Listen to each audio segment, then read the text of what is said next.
আর আপনি যত পাপ করেন না কেন মায়ুস হবেন না, মন ছোট করবেন না। আপনার একটা সেজদা, যে সেজদা আপনি চোখের পানি ঢেলে দিয়েছেন আল্লাহর কাছে, যে আল্লাহ আমার ভুলগুলো তুমি মাফ করে দাও, আমার তওবা তুমি কবুল করো, ইনশাল্লাহ দেখবেন ওই একটা সেজদা যদি কবুল হয়ে যায় আল্লাহ পাক আপনার সব গুনাহ মাফ করে দিবেন ইনশাল্লাহ।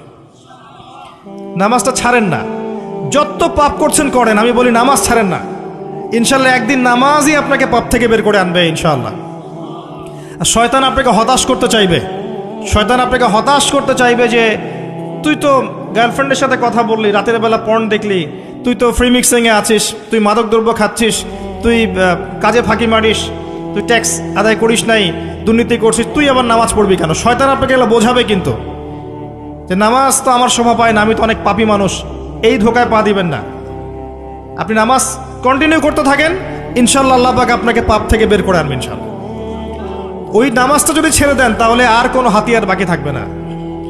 আর আপনি যত পাপ করেন না কেন মায়ুস হবেন না, মন ছোট করবেন না। আপনার একটা সেজদা, যে সেজদা আপনি চোখের পানি ঢেলে দিয়েছেন আল্লাহর কাছে, যে আল্লাহ আমার ভুলগুলো তুমি মাফ করে দাও, আমার তওবা তুমি কবুল করো, ইনশাল্লাহ দেখবেন ওই একটা সেজদা যদি কবুল হয়ে যায় আল্লাহ পাক আপনার সব গুনাহ মাফ করে দিবেন ইনশাল্লাহ। হতাশ হবেন না, শয়তান হতাশ করতে চাইবে মানুষকে, শয়তান মানুষকে হতাশ করতে চাইবে। এমনকি আপনার যদি পাহাড়ের পরিমাণ ঋণ থাকে, ওই ঋণ শোধ করার ব্যবস্থা আল্লাহ পাক করে দিবেন ইনশাআল্লাহ তাআলা। হতাশ হবেন না, নামাজ ছাড়েন না। আর আমি একটা কথা বারবার বলেছি, আবারও বলছি, যে চলমান যে 3G 4G নামাজগুলো চলছে এগুলো থেকে নিজেকে দূরে রাখবে। সব এখন ডিজিটাল, নামাজও ডিজিটাল। দেখা যায় যে 5 মিনিটের মধ্যে 4 রাকাত নামাজ শেষ, মাশাআল্লাহ। ইমাম সাহেব যদি 10 মিনিট পড়ায় দেয় তাহলে তো তার চাকরি নট। বোঝেন না এত তারা, আমার সময় নাই, আমরা ব্যস্ত মানুষ, এত সময় লাগে নামাজ পড়তে? ইমাম সাহেবকে বলছে, কমিটি ইমাম সাহেবকে চার্জ করছে, অথচ ইমামের উচিত তাদেরকে চার্জ করা। উল্টে গেছে এখন আর কি। ওইদিকে আসবো আমি। দাসী তার মনিবকে জন্ম দিবে, মানে সমাজের ন্যায় অন্যায় ভালো মন্দ হক বাতিলের মানদণ্ড উল্টে যাবে। দাসী কখনো মনিবকে জন্ম দেয়? মানদণ্ড উল্টে যাবে। আসেন রিল্যাক্সে নামাজ পড়বেন ইনশাআল্লাহ, আল্লাহ পাক তৌফিক দান করুন। নামাজের মধ্যে যা পড়ছেন এটাকে বোঝার চেষ্টা করতে হবে অর্থটা, তখন দেখবেন নামাজে মনোযোগ বাড়বে ইনশাআল্লাহ।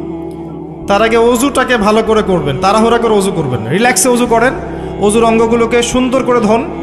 অজু পরিষ্কার হয় না, এই জন্য নামাজে মনোযোগ থাকে না। আর একটা বদভ্যাস আমারও আছে, আপনাদের সবারও আছে আমি জানি, অজুতে আমরা যে পরিমাণ পানি খরচ করি, এই পরিমাণ পানি দিয়ে নবী সাল্লাল্লাহু আলাইহি ওয়াসাল্লাম গোসল করতেন। হ্যাঁ, আর আপনার মাথায় যত চুল আছে তার চেয়ে বেশি চুল ছিল নবী সাল্লাল্লাহু আলাইহি ওয়াসাল্লামের মাথায়। আপনার 2-3 জনের মাথায় যত চুল আছে তার চেয়ে বেশি চুল ছিল নবী সাল্লাল্লাহু আলাইহি ওয়াসাল্লামের মাথায়। তারপরেও তিনি অল্প পানি দিয়ে গোসল করে ফেলতেন। আর আমাদের দেখবেন যার ইমানের জোর যত বেশি, তার ট্যাপের স্পিড তত বেশি। মসজিদে যাবেন দেখবেন জোরে ট্যাপ ছেড়ে দিয়েছে, অজু করতেছে। একজন মানুষের গোসলের পানি দিয়ে একাই অজু করে ফেলে। পানির লেয়ার দিন দিন নেমে যাবে আমাদের এই পাপের কারণে।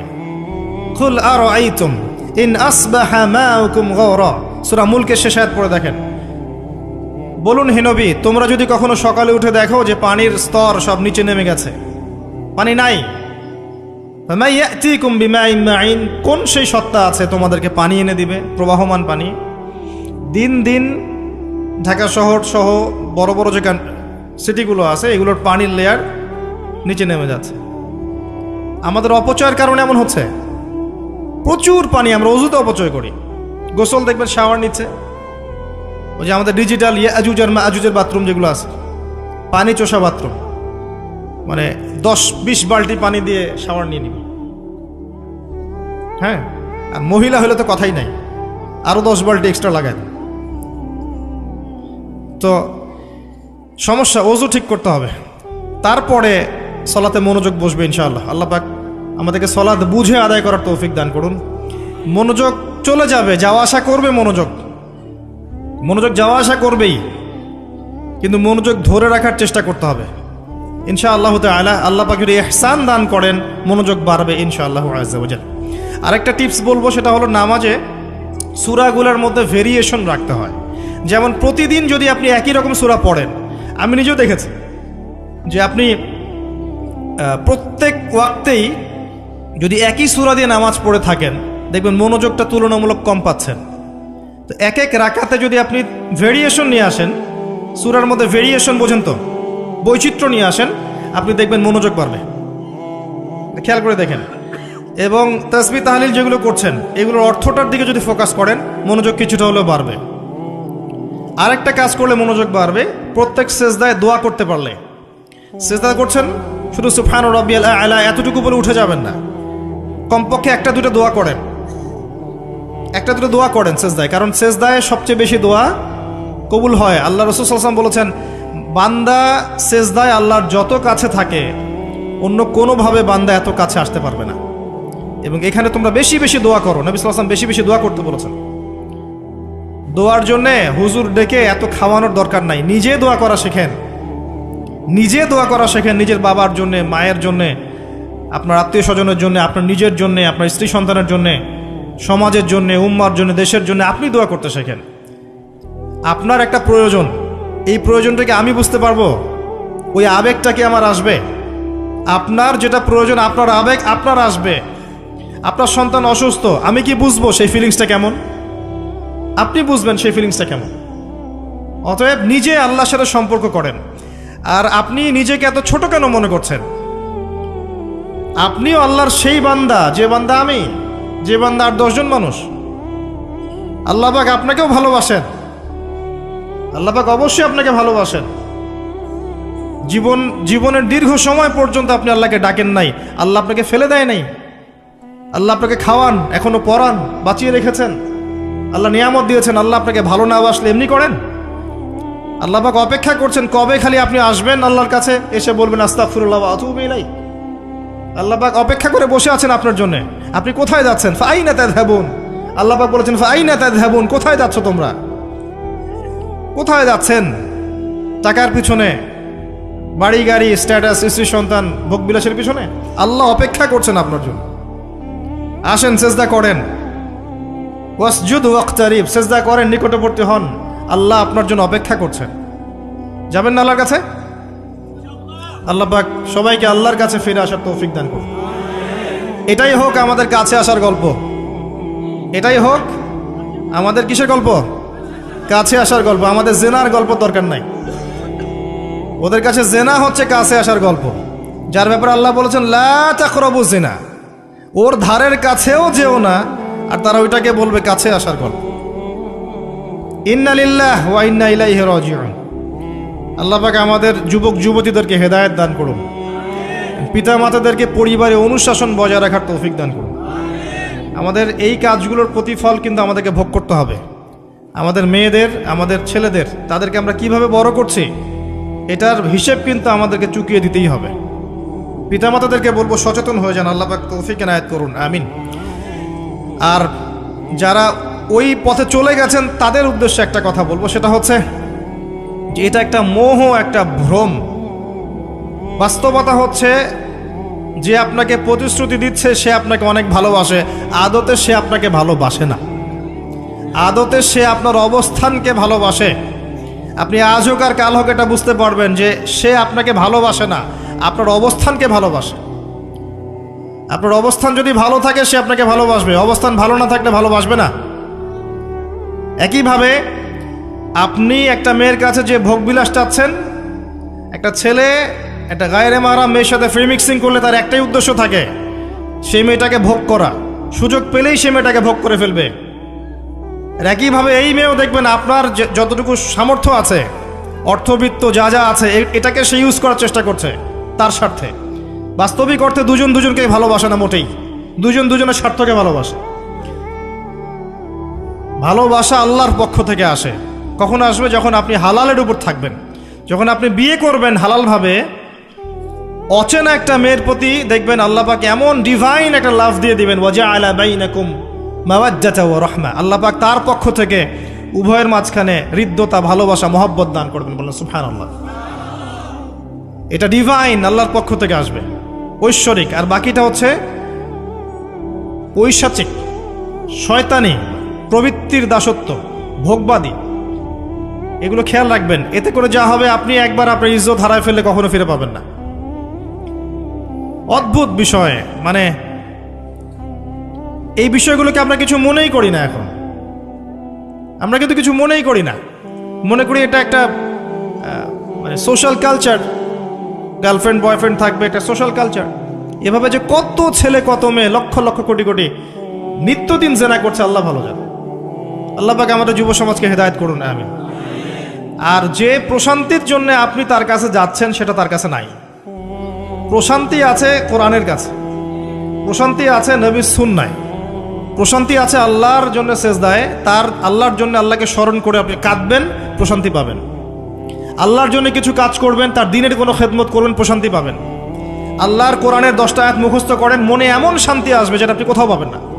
আমি চ্যালেঞ্জ করে বলছি আপনাকে, আপনি আল্লাহর কিতাবের আজকে গিয়ে 5টা আয়াত মুখস্থ করেন, অর্থটা পড়বেন, কয়েকবার চর্চা করেন, মানুষকে শোনান, আপনি মনে এমন একটা প্রশান্তি পাবেন যেটা পৃথিবীর কোনো জায়গায় পাবেন না। এখানে প্রশান্তি এত এত বেশি মাত্রা আসবে, যার খবর যদি ওই পশ্চিমারা জানতো, তাহলে আমার কলিজায় বোম মেরে উড়িয়ে দিত। কথা বুঝতে পারেন নাই? আল্লাহর পথে চললে যে প্রশান্তিটা পাওয়া যায়, এর খবর যদি ইসলামের শত্রুরা জানতো, তাহলে মুসলিমদের কলিজায় পারমাণবিক বোমা মারত। তারা জানে না কি প্রশান্তি এখানে পাওয়া যায়। আপনি যে প্রশান্তির জন্য এখানে যাচ্ছেন, এটা ওখানে নাই। কোরআনের কাছে আছে, সেজদায় আছে, নামাজে আছে, তাহাজ্জুদে আছে, আল্লাহর জিকিরে আছে। আর নেককার স্ত্রীর কাছে আপনি প্রশান্তি পাবেন। এটা আল্লাহ আপনাকে গিফট দিয়েছেন। আদম আলাইহিস সালামকে আল্লাহ পাক দিয়েছেন না? তার একাকী বোধ হচ্ছিল জান্নাতে, আল্লাহ পাক সঙ্গিনী সৃষ্টি করেছেন। এখানে আপনি প্রশান্তি পাবেন, বাকিগুলো প্রশান্তির উৎস নয়। পরে দেখা যাবে ওখানে ছাকা খেয়েছে, খেয়ে তারপরে মাদক সেবন করবে, তারপরে মিউজিকের কাছে যাবে, তারপরে দেখবেন যে পতিতালয়ে যাচ্ছে, তারপরে হয়তো গুন্ডামি করবে, জীবনটা উচ্ছৃঙ্খল হয়ে গেল। কেউ কেউ আত্মহত্যাও করবে, কারণ হচ্ছে ওই যে শুরুতে একটা মেয়ের সাথে প্রেম করে ছাকা খেয়েছে, ওখানে প্রশান্তি খুঁজেছে, শয়তান এদেরকে নিয়ে খেলেছে, এক পর্যায়ে দুজনের জীবন নষ্ট করে ফেলে দিল। আদতে কি হলো? মুসলিম উম্মাহ থেকে 2টা নক্ষত্র ঝরে গেল। হয়তো ওই যুবককে দিয়ে দিনের কোনো খেদমত হতো, এখন আর হলো না। হয়তো ওই যুবক তার যৌবনকালটা ইবাদত করে কাটাতে পারত, আরও সে ছায়া পেত, আর পেল না। শয়তান সাকসিড, শয়তান জিতে গেল। এ হচ্ছে বাস্তবতা। বাস্তবতা বোঝেন, আল্লাহর কাছে ফিরে আসেন, আল্লাহ আপনার অপেক্ষা করছেন। আসবেন না আল্লাহর কাছে? এটাই হোক আল্লাহর কাছে আমাদের কাছে আসার গল্প। আল্লাহ পাক আমাদেরকে তৌফিক দান করুন, আল্লাহুম্মা আমিন। তো সুন্নতের কথা বলতে গিয়ে আসলাম। নবী সাল্লাল্লাহু আলাইহি ওয়াসাল্লামের সুন্নাহ আমরা যেন আমাদের সামগ্রিক জীবনে পালন করার চেষ্টা করি, আল্লাহ পাক চেষ্টাটা যেন কবুল করেন, আমিন। এরপরে আছে সালাতের কথা, তারপরে আছে আপনার যাকাতের কথা। নিসাব পরিমাণ সম্পত্তি হয়ে গেলেই যাকাত দিতে হবে। এটা নফল কিছু নয়, ফরজ জিনিস। যদি আপনি সামর্থ্যবানদের যাকাতগুলো কালেক্ট করতে পারতেন, কেউ যদি পারত, দেখতেন এই যাকাতের অর্থগুলো দিয়ে এত এত মানে বিগ বিগ প্রজেক্ট করা যেত, যেটা আপনি কল্পনা করতে পারবেন। এটা কিন্তু নফল কিছু নয়, দিতেই হবে, বাধ্যতামূলক। যাকাত আল্লাহ পাক এই জন্য ফরজ করেছেন, যাতে করে সমাজের মধ্যে ধনী এবং গরিবের সাম্য বজায় থাকে। এটা গরিবের হক। যাদের উপর যাকাত ফরজ হয়েছে তারপরেও যাকাত দিচ্ছে না, এদের সম্পত্তিগুলোকে আল্লাহ পাক কিয়ামতের দিন গলাবেন, মানে ধাতুতে পরিণত করে গলাবেন, গলিয়ে কপালে, গালে, পিঠে, চেহারায় লেপটে দিবেন। বলেন নাউজুবিল্লাহ। সূরা তাওবা পড়ে দেখেন, সূরা তাওবার মধ্যে এটা আছে। সম্পত্তি গলানো হবে, গলে একটা সোনা, তামা, ব্রোঞ্জ এগুলো গলালে কেমন হবে? এগুলো উত্তপ্ত করে যদি গায়ে লাগিয়ে দেওয়া হয়, কেমন শাস্তি হবে? বলা হবে এটাই সেই তোমার সম্পদ যা তুমি সঞ্চয় করেছিলে, আজকে এটা আযাব ভোগ করো। নাউজুবিল্লাহ। এটা সমাজের সাম্য বজায় রাখে, গরিব আর ধনীর মধ্যে একটা ব্যালেন্স বজায় রাখে। এটা গরিবের হক। যখন আমরা যাকাত দিব না, গরিব মানুষের মাথাপিছু যে মানটা আছে জীবনযাত্রা, এটা আরও কমে যাবে।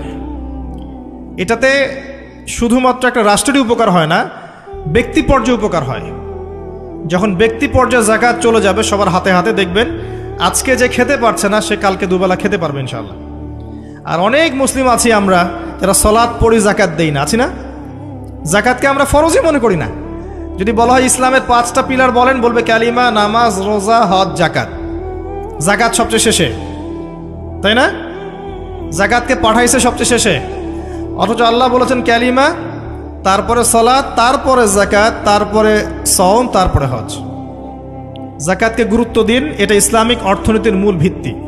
জাকাতের উপরে আল্লামা তকি উসমানী শাইখের একটা বই আছে, এই বইটা পড়তে পারেন, অত্যন্ত চমৎকার। জাকাত নিয়ে বিস্তারিত আলোচনা করা হয়েছে এবং জাকাত কিভাবে মানবতার উপকার করবে এটা বলা আছে। আজকে এটা টপিক না, আমি না হলে অনেক লম্বা কথা বলতে পারতাম। আল্লাহ পাক আমাদের সবাইকে জাকাত দেওয়ার তৌফিক দান করুন, আমিন। এরপরে সওমের কথা বলেছেন, সওম ইনশাল্লাহ সামনে আসবে, আমরা সবাই রাখবো। আল্লাহ পাক আমাদের সবাইকে 30টা সওম, পুরো মাস সওম রাখার তৌফিক দান করুন, আমিন। এবং সওমটা শুধু না খেয়ে থাকার, পিপাসার্থ থাকার নাম নয়, বরং আল্লাহ পাকের যাবতীয় নিষেধ ছেড়ে দেওয়ার নাম কিন্তু সওম। এটা একটা হিজরত, মানে আল্লাহ পাক যত বিষয় নিষেধ করেছেন এগুলোকে ছেড়ে দেওয়ার নাম কিন্তু রোজা বা সওম। শুধু না খেয়ে থাকার নাম সওম নয়। না খেয়ে থেকে কেউ যদি গালি দেয়, গীবত করে, সুদ খায়, জিনা করে, তার কি রোজা হবে? হবে না। আল্লাহ পাকের নিষেধগুলো বর্জন করলে পরে রোজা হবে ইনশাল্লাহ। এর উদ্দেশ্য কি? তাকওয়া অবলম্বন করা। কুতিবা আলাইকুমুস সিয়াম কামা কুতিবা আলাল্লাযিনা মিন ক্বাবলিকুম লাআল্লাকুম তাত্তাকুন। উদ্দেশ্যটা কি? লাআল্লাকুম তাত্তাকুন। আল্লাহ পাকের নিষেধ না ছাড়লে কি কেউ তাকওয়া অবলম্বন করতে পারবে? অতএব সিয়ামের মূল উদ্দেশ্য কি? তাকওয়া অবলম্বন করা, আল্লাহ পাকের যাবতীয় নিষেধগুলোকে বর্জন করা। আল্লাহ পাক আমাদেরকে সিয়াম রাখার মতো রাখার তৌফিক দান করুন। রমজান মাসে আমরা ইফতার করাবো বেশি বেশি ইনশাআল্লাহ। বেশি বেশি মানুষকে ইফতার করাবেন, বেশি বেশি নফল দান সাদাকা করবেন, জাকাতগুলো দিয়ে দিবেন। রমজান মাসে কিয়ামুল লাইল করবেন, তারাবির নামাজ সুন্দর করে লম্বা করে পড়বেন। রাকাত সংখ্যা নিয়ে ঝগড়া করেন না। আমরা যে কাজগুলো করি ঝগড়াটা বেশি করি। কোয়ালিটি দেখবেন আল্লাহ, কোয়ালিটি, কোয়ান্টিটি না। নামাজটা কেমন কোয়ালিটি সম্পন্ন ছিল। এবং এই রমজান মাসে সবচেয়ে বেস্ট নিয়ামা হচ্ছে কোরআন। এই মাসে কি হয়েছে? কোরআন নাজিল হয়েছে। এই কোরআনকে সময় দিতে হবে। যারা কোরআন তেলাওয়াত করতে জানি না, রমজান মাসে শিখতে হবে। যারা জানেন তারা খতম দিবেন, তেলাওয়াত করবেন, খতম দিবেন। যারা আরও ভালো জানেন তারা গবেষণা করবেন, পুরো কোরআনটা গবেষণা করবেন। পারা যাবেন ইনশাল্লাহ। আল্লাহ পাক সবার আগে আমাকে, অতঃপর আপনাদের সবাইকে তৌফিক দান করুন, আমিন। এবং দিনের জন্য তালিম করবেন, ইমানের আলোচনা করবেন, মসজিদে দার্স দিবেন, ইফতার করাবেন, গরিবদেরকে সাদাকা করবেন, ওসর দিবেন, ফিতরা আদায় করবেন। রমজান মাসটাকে একটা ইসলামের ইবাদতের সংস্কৃতি বানিয়ে ফেলবেন। রমজানের প্রতিটা মোমেন্টকে কাজে লাগানোর চেষ্টা করবেন। আল্লাহ পাক সবাইকে তৌফিক দান করুন, আল্লাহুম্মা আমিন।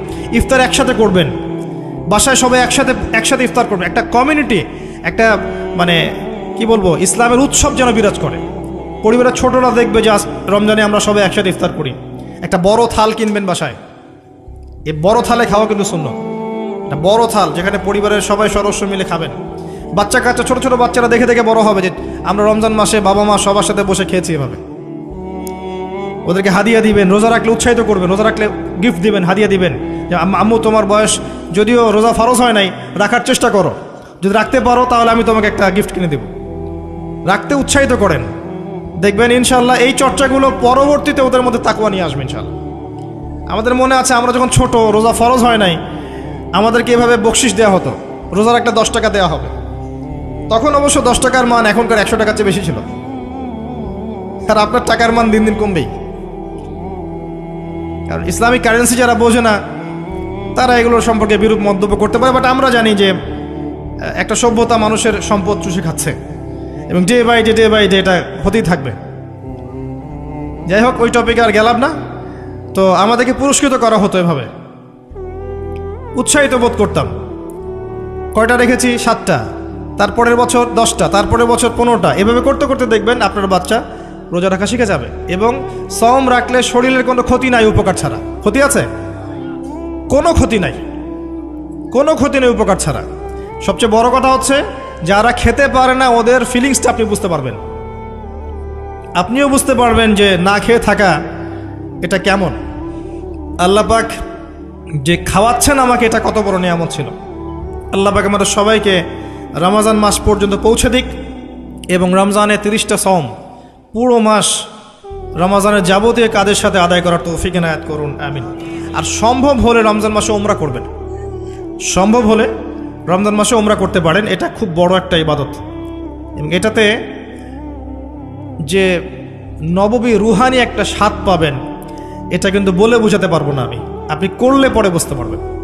আল্লাহ পাক তৌফিক দান করুন সবাইকে, আল্লাহুম্মা আমিন। এরপরে আছে সামর্থ্য হলে হজের কথা। আলহাজ টাইটেলের জন্য নয়, মানুষ আমাকে আলহাজ বলবে, হ্যাঁ, মানুষকে দেখানোর জন্য হজ, আমাকে হাজী সাহেব বলবে, এই জন্য হজ নয়। হজ করতে যাবেন ইব্রাহিমী চেতনা শিখতে। হজের কাজের মধ্যে ইব্রাহিম আলাইহিস সালামের একত্ববাদের চেতনা আছে। আরাফার মাঠে আপনি কিয়ামতের মাঠকে ফিল করবেন, সাই করবেন, তখন হাজরা আলাইহিস সালামের সেই কষ্ট ফিল করবেন। প্রত্যেকটা কাজের পিছনের ঘটনা কি এটা আপনাকে ফিল করতে হবে। পাথর মারবেন, নাস্তিকরা এগুলো নিয়ে মজা করে না, ঠাট্টা মশকরা করে। সন্তানকে জবাই করার যে হুকুমটা ছিল, সেখানে শয়তান ধোঁকা দিচ্ছিল না? শয়তান যে প্রত্যেকটা কাজে আমাদেরকে বিভ্রান্ত করে, এই চেতনাটা ওখানে জাগ্রত হয়। প্রত্যেকটা কাজ আমাদের বাহ্যিকভাবে দেখলে হবে না, এর পিছনে ভিতর একটা আধ্যাত্মিকত্ব থাকে, রুহানিয়াত থাকে, ওইটা বুঝতে পারলে ইসলাম বোঝা যাবে ইনশাআল্লাহ। তো হজের প্রতিটা কাজ আপনি দেখবেন ইব্রাহিম আলাইহিস সালামের সুন্নাহ, হাজরা আলাইহিস সালামের আত্মত্যাগ, ইসমাইল আলাইহিস সালামের ঘটনা, কিয়ামতের মাঠ, দোয়া কবুলের মাঠ, তাওয়াফ, এই প্রত্যেকটা বিষয় আপনার ক্ষুদ্রত্ব, আল্লাহর বিশালত্ব, এগুলো আপনাকে বুঝিয়ে দিবে। শুধু আলহাজ টাইটেলের জন্য নয়, বরং আল্লাহর কাছে আত্মসমর্পণ করার জন্য, প্রকৃত ইসলাম বোঝার জন্য হজ করবেন। আল্লাহ পাক তৌফিক দান করুন। দোয়া করে আল্লাহ পাক সবাইকে জীবনে অন্তত একটাবার জন্য হজ করার তৌফিক দান করেন, আমিন। এটা প্রথম প্রশ্ন ছিল। দ্বিতীয় প্রশ্ন তিনি করছেন, কোন ব্যক্তি? ওই যে ধবধবা সাদা জামা পরা ব্যক্তি, মনে আছে না ভুলে গেছেন? সে কোথায় বসে আছে? হ্যাঁ, সামনে, হাঁটুর সাথে হাঁটু লাগিয়ে, হাত কোথায়? উরুর উপরে। উস্তাদের সামনে বসার আদব এটা, উস্তাদের সামনে বসার আদব। দ্বিতীয় প্রশ্ন করছে, ও এবার সেই ব্যক্তি বলছে সাদাক্ত, আপনি সত্য বলেছেন। এবার পাশে ছিলেন উমর রাদিয়াল্লাহু আনহু, তিনি বলছেন ফাআজিবনা লাহু, আমরা অবাক হয়ে গেলাম। ইয়াসআলুহু ওয়া ইউসাদ্দিকুহু, সে নিজেই প্রশ্ন করলো, নিজেই আবার সত্যায়ন করছে। কে এই ব্যক্তি? কারণ যে প্রশ্ন করে সে কি সত্যায়ন করতে পারে? আপনি জানতে এসেছেন, একটা বিষয় জানতে এসেছেন, উত্তর পেলেন, আপনি নিজেই বলছেন হ্যাঁ আপনি সত্য বলেছেন, তার মানে আপনি আগে থেকে জানেন, তাই না? এবার দ্বিতীয় প্রশ্ন করছেন তিনি, ইয়া মুহাম্মদ, বলেন সাল্লাল্লাহু আলাইহি ওয়াসাল্লাম, আখবিরনি আনিল ঈমান, আমাকে ঈমান সম্পর্কে বলুন। এখন নবী সাল্লাল্লাহু আলাইহি ওয়াসাল্লাম বলছেন, আল ঈমান, ঈমান হচ্ছে আন তুমিনা বিল্লাহ, তুমি বিশ্বাস করবে প্রথমত এক আল্লাহর প্রতি, ওয়া মালাইকাতিহি, তার ফেরেশতা মণ্ডলীর প্রতি, ওয়া কুতুবিহি, সমস্ত আসমানি কিতাবের প্রতি, ওয়া রুসুলিহি, সমস্ত নবী রাসূলগণের প্রতি, ওয়াল ইয়াউমিল আখির, পরকালের জীবনের প্রতি। 6 নাম্বার, ওয়া আন তুমিনা বিল কদরি খায়রিহি ওয়া শাররিহি, এবং তুমি ঈমান আনবে, বিশ্বাস করবে তাকদীর বা ভাগ্যের ভালো মন্দের প্রতি। এই 6টা বিষয়ের প্রতি মনে বিশ্বাস করবে, মুখে স্বীকার করবে এবং কাজে বাস্তবায়ন করবে, এর নাম হচ্ছে ঈমান। মনে থাকবে কয়টা বিষয়? 6টা। এখানে একটা কথা আমি বলি, আগেও বলেছি আবার বলছি, এই 6টা বিষয় গায়েবের বিষয়, এগুলোকে আপনি যুক্তি, বিজ্ঞান, দর্শন দিয়ে প্রমাণ করতে পারবেন না। পারবেন? পারবেন না। পরীক্ষা নিরীক্ষা, যুক্তি, বিজ্ঞান, দর্শন দিয়ে ল্যাবরেটরিতে বসে কি আল্লাহ, ফেরেশতা, আসমানি কিতাব, নবী রাসূল, পরকালে পরীক্ষা করা যায়? যায় না। এগুলো কিসের বিষয়? গায়েবের বিষয়। আল্লাযীনা ইউমিনুনা বিল গায়ব, মুত্তাকি কারা? যারা গায়েবে বিশ্বাস করে, এদের জন্যই হচ্ছে আলিফ লাম মিম যালিকাল কিতাব লা রাইবা ফি হুদাল লিল মুত্তাকিন। তো ঈমানের 6 পিলারকে 3টা কাজ করতে হবে, মনে বিশ্বাস, মুখে স্বীকৃতি এবং কাজে বাস্তবায়ন। যারা শুধু বিশ্বাসটাকেই সবকিছু মনে করে, এদেরকে বলা হয় মুরজিয়া বা শৈথিল্যবাদী। আর যারা কাজ করতে গেলেই পান থেকে চুন খসলেই কাউকে কাফের বলে ফেলে, এদেরকে বলা হয় খাওয়ারেজ বা খারেজি। আহলে সুন্নাহ ওয়াল জামায়াতের আকীদা হচ্ছে মাঝখানে। ঈমানের বেইজ হচ্ছে দুটো জিনিস, মনে বিশ্বাস, মৌখিক স্বীকৃতি। কাজে বাস্তবায়ন হচ্ছে ফুরু বা শাখা। কাজ করতে গিয়ে যদি আপনার ভুল হয়, কবিরা গুনাহ করে ফেলেন, আপনি কাফের হবেন না, বরং ফাসেক বা জালেম হতে পারেন। এবং কবিরা গুনাহ করে ফেললেই কাউকে হত্যা করা জায়েজ নাই, তার তওবার দরজা কি আছে? খোলা আছে। এই হলো ঈমান। তারপরে তিনি আবার প্রশ্ন করছেন, ইয়া মুহাম্মদ, বলেন সাল্লাল্লাহু আলাইহি ওয়াসাল্লাম, আখবিরনি আনিল ইহসান, আমাকে ইহসান সম্পর্কে বলুন।